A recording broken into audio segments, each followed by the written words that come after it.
quite a poignant podcast for massive for me, massive for Dave. I'm going to make this my first episode. However, this is my 10th recording. So a massive disclaimer, I'm just going to throw it out there right now.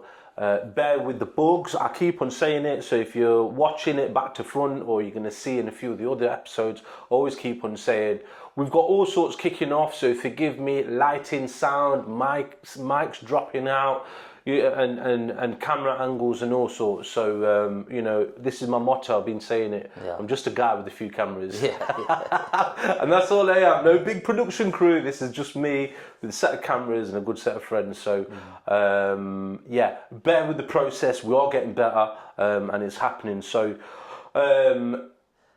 Dave, thank you for coming, taking time out of your day, coming to see me and the family, and bringing yours, and thank you for coming to share what you're about to. I've had massive privilege of being part of your journey, and massive privilege of watching you unfold and kind of fly through recovery and do what you do. I've said to a few others as well, there's a lot of people in recovery, but there's a few champions. Do you know what I mean? There's a few champions, and you're one of them. So take that however you want. I don't want to, take that however you want. And that's what we're going to be doing as well. We're going to be bringing guys and girls that have got some solid recovery that can share, a bit about their strength and hope, and amazing stuff. It really, really is. So I always say I'm not going to take time, but I end up doing a main share before someone else does. So Dave, in your own time, and introduce yourself, who you are, what you're about, what kind of brought you to recovery, a bit about your addiction, and more so for yourself. And I said this to Dave, we're going to concentrate on his recovery, what he does, how he does it, and what keeps him going. So Dave, floor's yours. Yeah, no, listen, thank you, Shai, for asking me to. It is a privilege to be able to do something like this, and I'm a little bit nervous. I'm going to grasp myself up. It's something that I've done for quite a while now. Sharing my story, from hopeless to hope, and all of this stuff, and so I'm kind of, but I still feel nervous. I still feel nervous doing that, and even in front of somebody that I've known from day one, in recovery, and I know we're close. I know our families and ourselves, and but I can't help but just go like, wow, this is, because I don't know about you, Shai, but I never came into recovery. I never came in to get clean to do this, to share my life. That's not what I came in to do, and as we know, this is part of the ingredients of what we do, and I know, and you know, that we wouldn't be sitting here if it wasn't for people that had done it for us. We were sitting there hopeless and listening to somebody sharing their story and the madness, and how they navigated that, and so I can even hear it in my voice, the nervousness, and my sponsor and my good friends have always said that, that's all right, Dave, because that's a sign of humbleness, that's a sign of a bit of humility, because I don't come into any environment or any situation arrogantly or cocky, and I don't definitely go into it blind. So, this sort of stuff is it's important to me. I don't worry about my anonymity. My family, I've been brought up in recovery. My children, my brothers and sisters all know. So everybody's involved in what I'm doing, and anything that I say today will not be flashed. It won't be a shocker. And I feel. And that's massive for this addict, this recovering addict, to be able to go, you know what? I ain't got nothing to hide today. I mean, it's crazy to even say that, and I know we talk about it, I live at home, I've got a beautiful home, and I don't worry about what comes through the door, I don't worry about who knocks on the door, I don't worry about getting pulled up by the police today, all of that stuff, and it's totally different to, what my life was before, and I guess. And you're right, Shahid. For people who know me, and I know you know me, when I talk about recovery, there's two things we've got in common, and that's addiction and recovery. And I guess my first few years in recovery was all about the madness and talking about all of that madness that I lived. I didn't even live, that I survived through. Do you know what I mean? And You know, and I kind of like, and today my life is all about heart-centered stuff, you know what I mean, meaningful stuff. You know, I'm not here to do any lip service stuff or anything like that. I haven't got time for that. You know, that's not what I bring down to my kids. You know what I mean? It wasn't given to me. I had to go through what I had to go through to get to where I am today. So, you know, but I will, you know, kind of, you know, for me, addiction is, it's probably the most greediest thing ever. Addiction is greedy and selfish. That's what I know. That's my experience. And, you know, and I guess, you know, when I think about, you know, I was just telling you, you know, I'm 60 in June, and you know, and I feel good for 60 in June. Do you know what I mean? Good. No, I feel good. You know, because I can look good. I've always tried to look good. I've always tried to sound good, but you know what? I feel good, and that, you know, and that that's massive for this lad. Yeah. Do you know what I mean? And you know, so I guess it's hard to kind of, you know, go all the way back and think of like. But you know what I do know is that a lot of stuff as a child growing up with my brother and sister. Being brought up in the care system, and you know, and the sexual abuse that went with all of that and stuff like that, and this is stuff that I would have never shared, you know, in my early recovery, my first year would never have shared that. It was I only had the courage or the faith to do that because there was other people that were sharing that, and I was sitting there going, how do you do that? How are you all right with that? How can you say that in that volume, that tone, that loving tone that you're talking about? Because for this addict, all I ever wanted to do was just have a healthy relationship with my past. And I never had that. I was angry, resentful, all of that stuff. And so it was really difficult for me to talk about my story as a child. If anything, the drugs blocked it all off, do you know what I mean? And the behaviours that went with that. So it was really difficult for me, my brother and my sister. I'm the eldest. My brother's a year younger. My sister's about 4 years younger than us. And yeah, it all, you know, this is recovery. This is what it's given me. You know, you asked me a couple of weeks ago, I think a few weeks ago, when you asked me about, you know, what is it about recovery, Dave? Why do you stay in recovery and all that?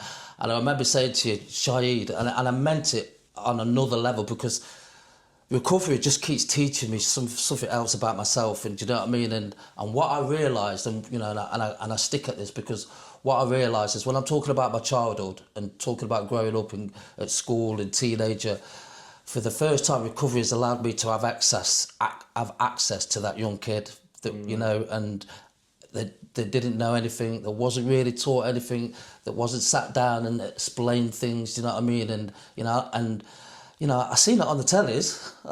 I seen it on films, you know, dads and mums sitting down with kids, and that wasn't our experience, you know what I mean? We, you know, as kids, we was brought up with a couple of white parents, and they were amazing foster parents, you know what I mean? But was brought up in villages. We was the only 3 brown kids that was in the village.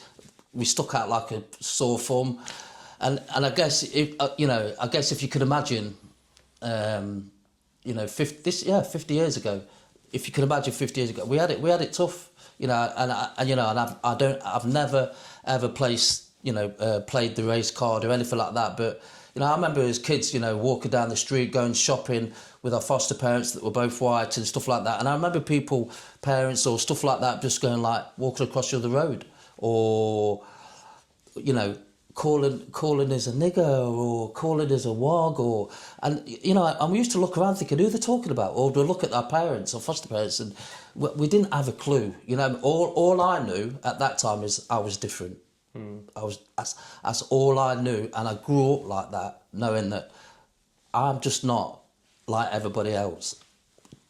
I don't know why, you know, but that's how it was. And I guess, you know, as a teenager, when I think about it, 10, 11, 12, 13, I was just craving for some attention and love, you know what I mean? And that was my first sort of, if you like, addiction, if you like, just I was searching for something, you know what I mean? Well, it was a need, wasn't it? Intimacy and love and compassion. Yeah. Absolutely. You know, in recovery, we talk about intimacy, you know what I mean? And intimacy to me, I thought it was just around sexual stuff and stuff like that. Far from it. It's a basic need, isn't it? I mean, yeah. I think what you touched on there, not to take away from hold that thought, what a lot of us find, what I found, what you found, was what we was looking for, and when we put the drugs and alcohol down, it was like an epiphany. Like, absolutely. what was I missing? I was actually missing compassion and love and intimacy and just a belonging and being told that it was going to be all right. And I hear what you're saying about your younger self right now. So, and it's lovely how you've just reminded me of that process, Shai, because, you know, I think as a kid growing up, I never felt safe, and that's the word that I was looking for, like, because, you know, I got into recovery, and for the first time I was around these people, men and women, that wanted the same thing, and I felt safe. I don't know why, but, you know, as a kid growing up, I had to fight my way through life, physically, emotionally, mentally. I felt like I had to look after myself, and I had to look after my brother, and I had to look after my sister, you know, and that's the burden that I took, that I carried. Nobody gave me that. Nobody told me that. But that is just what happened for me. And I guess you know, just quickly, just touching on addiction. I guess, you know, I can remember being, you know, 13 years old at school, hanging around with older lads, wanted to be liked, and they were around the bike shed and they were glue sniffing, and that's how it all started for me. You know, because I was quite naive. I wasn't brought up in cities or anything like that. Didn't really know any of the drug scene or whatever was going off, and that's how it started for me. It started glue sniffing. You know, it's crazy. When I look back now and I think of that kid, he just wanted to be a part of something. And that's where it started for me. And then it was the glue, it was the weed, it was the drink, and it was the drugs, it was the rave scenes in the 90s, all of that stuff. So I just, you know, and as I got older, I knew there was something inside of me that was going, this ain't right. Do you know what I mean? I knew that, because that's not how I was brought up. We was brought up all right, you know what I mean, by our foster parents, but I was so angry, and, you know, and I guess what it all boils back to is, you know, being brought up in care, and having a mum come to visit us every month, supervised visits. And my mum would always used to say to me, Dave, you're the oldest, and I'm going to come back, I'm going to get you, and you're coming back home. You know what I mean? And we had that every month, you know. And that still upsets me a little bit, do you know what I mean? But, you know, and my mum passed away when I was only 31 from cancer, but she was a good woman, and I guess that never happened for us. We never did go back to our mums. As you know, we stayed in the care system and with the foster parents, and so I guess I was really angry when I got to 13, 14, 15, 16, and just angry with the world and the system and stuff like that. You know, I dealt with a lot of social services workers, and that was tough. Do you know what I mean? And I've actually done some shares to social services workers and stuff like that regarding being brought up in the social care system and everything like that, because it's really difficult as a child when you can't express yourself, you can't articulate yourself. You've got to be careful. Your mum's saying one thing and then your foster parent, and you're just stuck in the middle. You know, we were stuck in the middle, and so yeah, I guess it just all escalated like that. You know, what I will say is, you know, I remember, you know, at the age of about 26, 27, I got my children's mum. I was with her, and I generally thought, you know, I always used to work.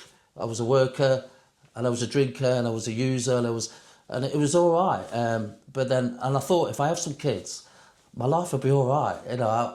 You know, and when I have my kids, they're not going to go through what I went through. Do you know what I mean? And I was so determined for that, and yeah, and I had my son. He was the first one, Lloyd, and then Yasmin was a year later. So there was only 1 year between them, and we both had them. Ebony came about 5 years later, but you know, Lloyd and Yasmin came in the space of a year and a half, and 2 years, and at that time, I realised I couldn't handle it. I couldn't handle the responsibility, and I went wayward again. And that's when I first picked up heroin.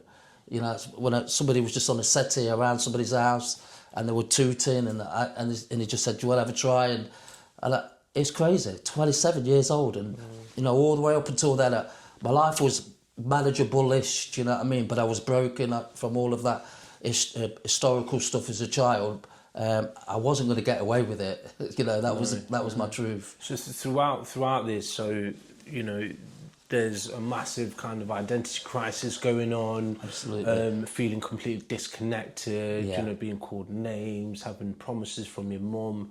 you know, and time's ticking over to the point of all these promises and all these hopes, and everyone else's life looked normal, but yours weren't. Yeah.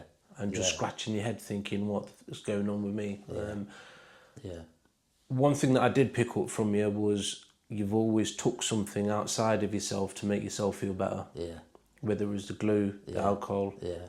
everything in between, up to heroin. And you know, usually 9 times out of 10, it's heroin that's the downfall for everyone. How long was you using heroin for, and what were, you know, I don't want to spend too much time on it, Dave, but what were some of your, how long was you using heroin for?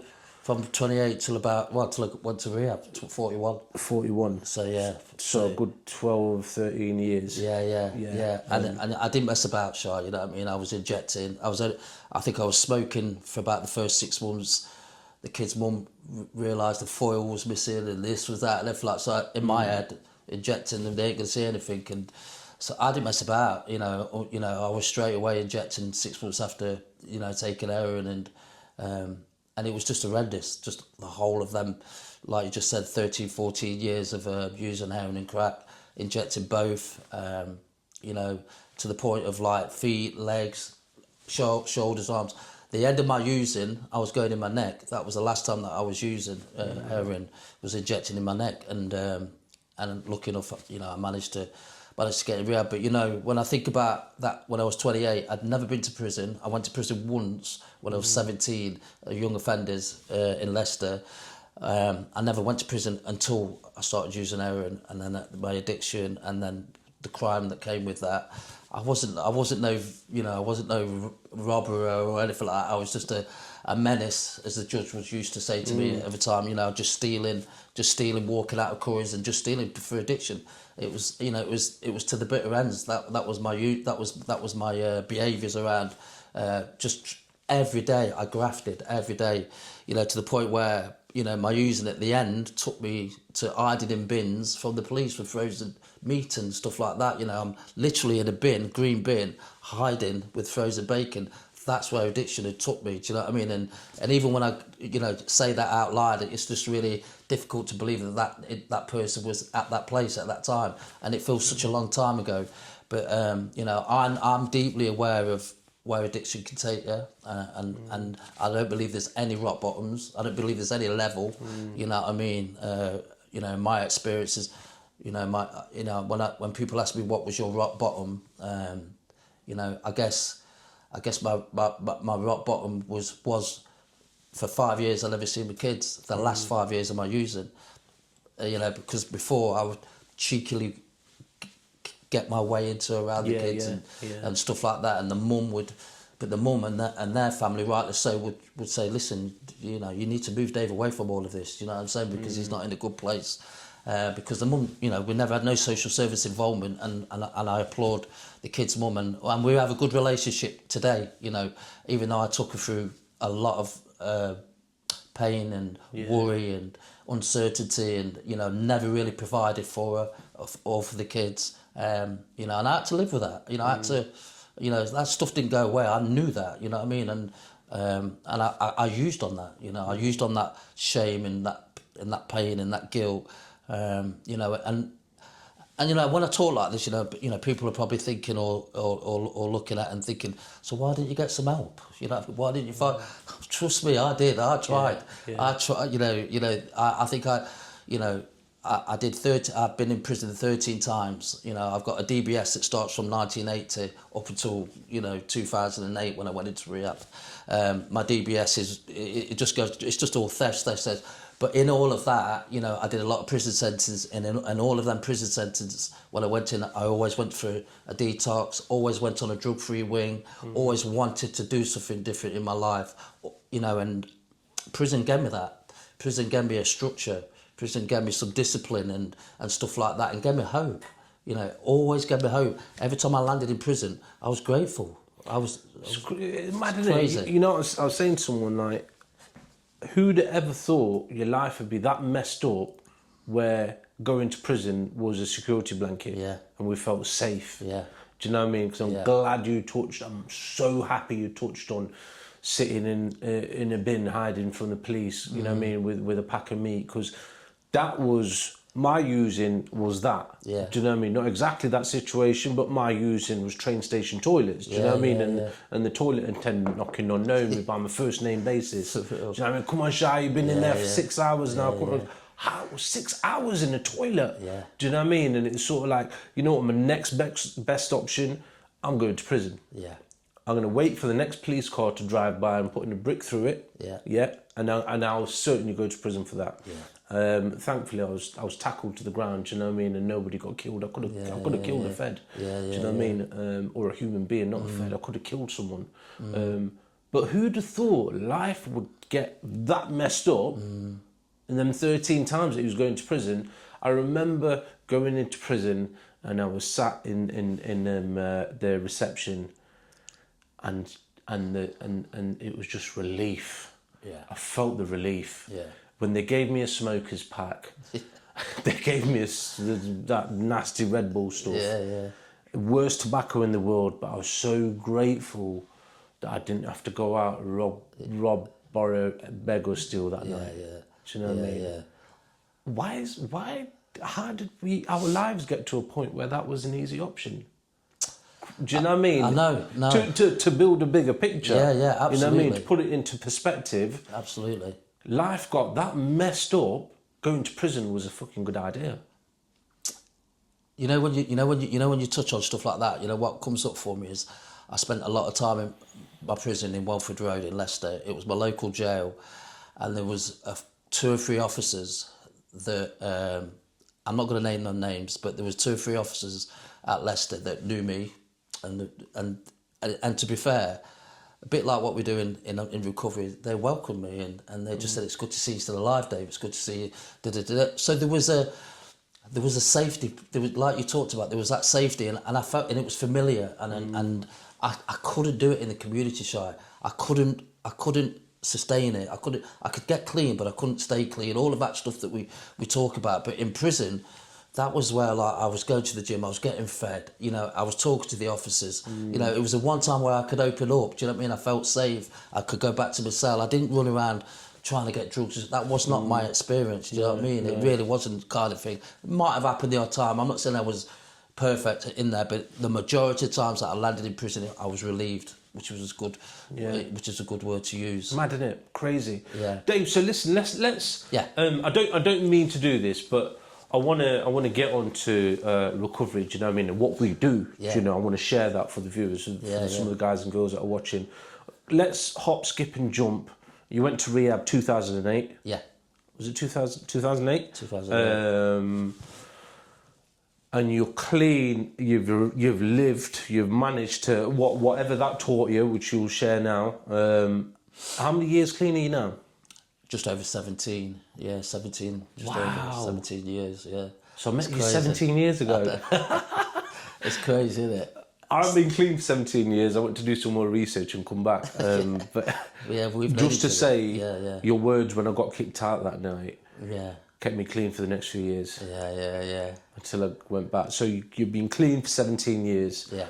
You know, share a little bit about the treatment centre, what it gave you, and where your life's at now. Do you know what I mean? And what does recovery mean to Dave? What is recovery? You know, if you were to explain it to someone that's watching or someone brand new, you know, what are you and what is your life about now? I know how active you are in the fellowship. I know what you do as a job. So I really want you to, you know, just to preempt some stuff. You was in and out of jail. Yeah. And now you work in the criminal justice system. That's crazy. So let's save that. I'll let you share that. Yeah. Rewind 2008, whistle stop tour, went to treatment, go for it. Mate, listen, honestly, Shai, you know, 2008, 41 years of age, thought I knew it all, landed in this 12-step rehab in Derby. Beautiful place, by the way. Beautiful place. Forever spiritual home. Absolutely. Am I allowed to name the place? Name it. Plug them. Absolutely. Jericho House, Derby. You know, I've seen so many men turn their lives around, and it's a special place, and it's a place that I still have connection with, and always will. And yeah, I went there 2008, 41 years of age. I remember going there to this scruffy looking house or whatever it was on London Road in Derby. I don't know what I thought rehab was. I'd never been to rehab in the whole of my life, obviously, but I seen it on telly. I was expecting a bathrobe and jacuzzi and stuff. I don't even know, mate. You know, this was a house, and it was a 9-man rehab, 12-step rehab, and I just remember going through the door. I remember knocking on the door, going through the door. Somebody, you know, David Jamin, who we know really well, who helped me all the way through that process, and somebody that's still in my life today, that helped me get there that day, and opened the door, and this big guy just opened the door and he just gave me a big hug. He gave me a hug.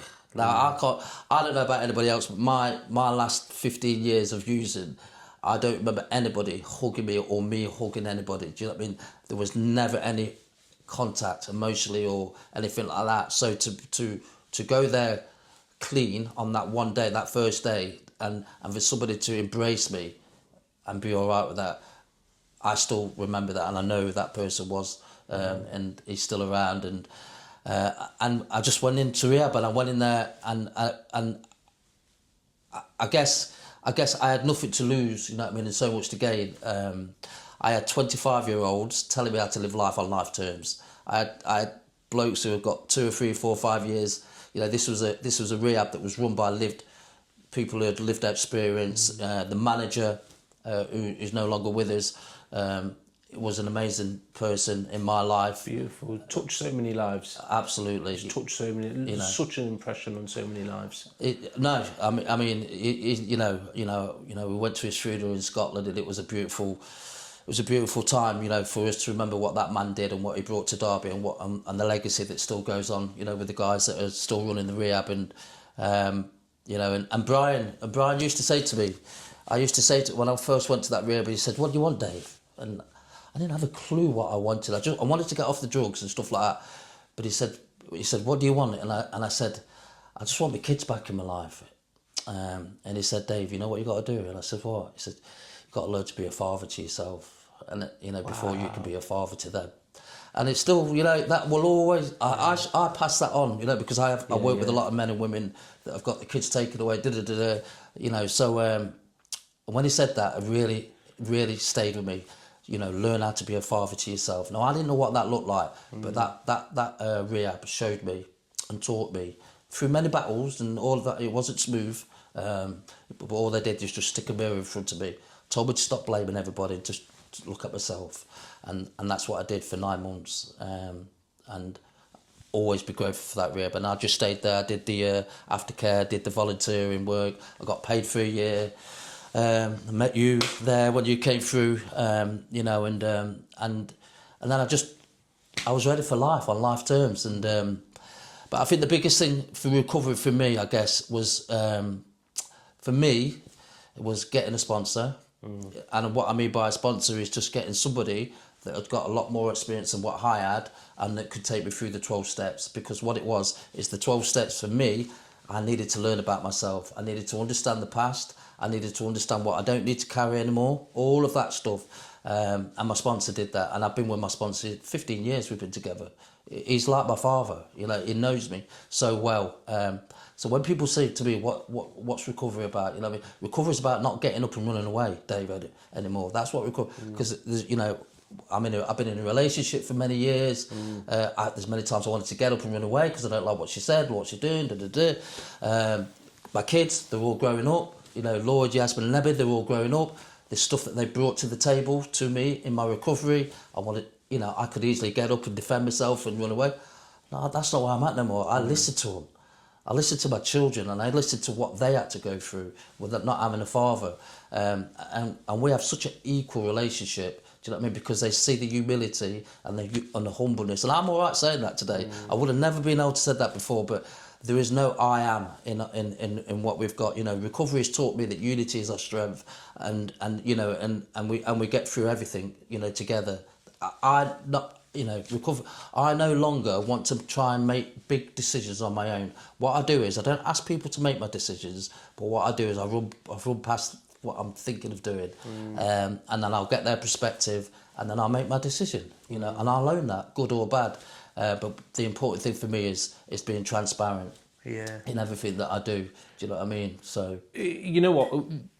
Stay with it. Please do stay with it. But one of the biggest things that I've seen with you, because I've known you in personal life as well, one of the biggest things that I've seen with you, because the outside stuff, the plastic stuff, the shiny things, all of that stuff kind of comes and goes. Do you know what I mean? It's all, that's inevitable. Yeah. Stay clean long enough. I agree. That stuff comes anyway. I agree.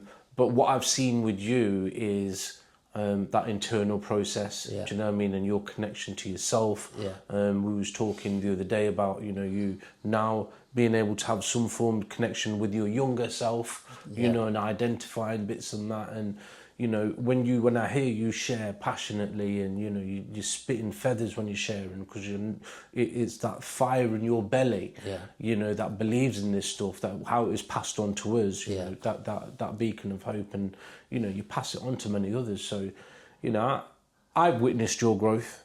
You know, I've witnessed you go through so many difficult, you know, some horrible things, but you've managed to get through it. You know, and what a fantastic message that is. 17 years, you know, you stood here till today. We won't list off the things that you do, the umpteen things that you do, because I know it'd be selfish of me to say thank you for what you've done for me, or for Leicester, or for Derby, for Nottingham, you know, further out for the recovery community. I know you do stuff across the country. You really have, do you know what I mean, over the years, and I think that's beautiful. Social services, stuff you've been doing, but more so, coming back to, how mad must it feel, you once being locked behind a door, to now having a set of keys, being in prison as someone working there. Share a little bit about that, because that must be a bit... Yeah. No, I mean, I've been doing this now for about 11 years now, or something like that, but I've only had the keys for the prisons for the last 7 years because of my obviously my history and my offending and stuff like that. But, you know, I'm grateful for the system, grateful that there is hope for everybody out there. And I am allowed, within my work with the criminal justice team, to go into prisons and support these men and women that are going to be released back into the community. The reason why I'm very passionate and have empathy and compassion regarding the barriers that we all face when we're coming from prison back into the community, because like me, I didn't have anything to come back out to. Like them, they don't have anything to come back out to. So, you know, I work with these men and women, and it's all heart-centred. I'm not a trophy. I don't present myself and say, I'm in recovery, I have lived experience. I just talk to them as human beings. And that when we've had some sort of engagement, they'll always say, something different about you, mate. You know what I mean? I don't want to throw that card that you can have this too, and, you know, look at me, and if you do this, you'll have what. That's not what we're about. No. You know, we don't tell people how to get on in recovery or how to get recovery. We show them. So everything that I do, whether it's in my work or whether it's in my personal life, it's all the same. I used to wear so many different hats back in the day. Today, when I'm at work, I'm the same person. I work from my heart. I'm lucky enough that I've been on training and I've got the skills with all that comes with it. But all I know is it is all right to just be kind and caring and compassionate, and that's all I wanted from them, and that's what I try and give back. I'm in a position where I can do that, and I'm in a position where I can speak to the governors now, and I can speak about change and what's getting in the way and what could be better. You know, so absolutely passionate about my job, because I am very, as you know, when I'm in the rooms of NA, when I'm with all the recovered addicts, you know, it's my lounge, it's my home, it's where it's safe. My children, I don't know what journey they might take, but if they want to get into recovery, it needs to be safe for them. And that's what we provide, Shahid. That's what we do. Do you know what I mean? And I'm very passionate about that. You know, there's no messing about. You want to mess about? Crack on. Yeah. You know where we are when you're ready. You know what I mean? And that was the same for me. You know what I'm saying? So, you know, it's not a privilege. I've worked really hard to get where I'm at today as a practitioner, as a senior substance practitioner, by the way. You know, which is crazy. Like, you know what I mean? The people that know me know that you know, I do my best, and what you see is what you get. You know, recovery has learnt me a lot, but I guess, you know, I think what it is, you know, when I was talking to the governors when I first started this journey working in the prisons, and I work in the police custody as also, working with the police. I mean, what's that about? So, you know, we work there 6 days a week. and we see the men and women before they go to court. So 7:30 in the morning. So our shift starts at 7 till 3. We're downstairs and we're like bam bam, right, you're going to court, what's going off, what can we do, what's this, and it's just that familiar face, and it's just that, like, if you get out of court, this is what we've got, you know what I mean, this, you can see me, da, da, da. So it's just a quick intervention because they're off to court. But it's just amazing that we're in the prisons, we're in the custody suite, and we're just keeping that relationship. And that's all I ever wanted was relationships. I wanted lasting, honest relationships. Do you know what I mean? That wasn't my experience before I got into recovery. So I guess our relationships lasted. I've got a lot of relationships that last, and that's what we try and pass on. You know what? It's all right. I can't think of anything better than to say we will meet you where you're at. I can't think of anything better. I love that. I can't think of anything better to say to somebody that we will meet you where you're at. Not you come to us, but we will meet you where you are at. I couldn't articulate that when I was in addiction. And I'm so grateful that there's workers like myself, like yourself, Shy, that are able to go, it's okay. It's going to be okay. Yeah. Do you know what I mean? Because that's not how it feels. Ain't that beautiful? Ain't that beautiful? Yeah. So, Dave, thank you. You're welcome, man. Well, before I even come on to thanks, just a final few words, Dave. That's loads about you. Just a final few words from you. For anybody that's watching, for anybody that could pass it on to somebody that might be needing a bit of support, for anybody that's thinking they won't be able to make it because they've tried several times. Just the last few words from you. Straight in that camera there. That one there. Or whichever one you want. It don't matter. You take a picture. There's so many cameras here. I know. Listen, I don't know. I guess, Shy's just, I guess, there will be people that are watching this, and whether it's mums, dads, brothers, sisters, family members, that maybe feel like that they've got no hope regarding what's going off around them. I don't believe that. I've seen so many men and women turn their lives around, and the one thing that we've got is that we never, ever, ever, ever lose hope. Do you know what I mean? So, everything's there. You just have to put everything into it, and you have to, it's, for me, it was all about tough love, and that's what I would say to you guys. You know what I mean? Step back and allow the process, because I see it so many times in my job and in my life today, where people are sort of carrying them and prolonging where they need to get to. Do you know what I mean? My rock bottom, I got to my rock bottom, and I'm alive, and I'm grateful for that. We lose a lot of men and women because a lot of people are trying to smother them and carry them and everything like that. I strongly suggest that you just allow them to get to where they need to get to, and then we'll do the rest. You know what I mean? There's so many of us. There's so many of us in recovery. There's so many of us that turned our life around. And, all I can wish is that you can find that courage to stand back and allow that process to happen, and let then us come and do what we do well. It's fantastic. Dave, thank you so much. Really appreciate you. Really grateful for your raw, honest, passionate kind of share. And you know what, thank you guys as well. Thank you guys. Like I say, this is our 10th recording that we've done. Sud said don't do too many, you're only going to do one a month. I've done 10 in 6 weeks. That's amazing. You guys are amazing. Yeah. You guys are amazing. You've given the time, we've got the space. I know, put some magic and send it. I have to say to Shahid, before we go, I have to say that, this man, right, because recovery is so difficult sometimes for people to find recovery, but this man has got so many skills when it comes to digital stuff and everything like that. To be able to get recovery and the message out the way that you're doing it, Shahid, you know what I mean? It's very impressive. Seriously. No, thank you so much, honestly. Dave. And this is what this was about, do you know what I mean? This is what this was about, bringing some of this stuff. I would have loved, Dave, imagine 15 years ago. Imagine 15 years ago when we were stuck in the middle of madness and we was able to watch some of this on a phone. I know. Imagine that. I know. We didn't have that privilege. No. I didn't even have a phone. We didn't even have a phone. But guys and girls have got that today. Families and mums and dads, because people have got that hope. Yeah. So stay with us. Forgive me. This is brand new. This is this is off the shelf equipment. This is off the cuff recordings. So Thank you for staying patient. Thank you for being part of Still Standing. Share this, press them magic buttons, pass it on to somebody that needs, needs to hear this, or somebody that might know that somebody needs to hear this. So stay with the process. There's going to be loads more guys and girls. Flick through the rest of the channel. Raw, uncut stories, do you know what I mean? And more so about recovery and how we stay clean and what we all do for a living now and how we continue doing what we're doing.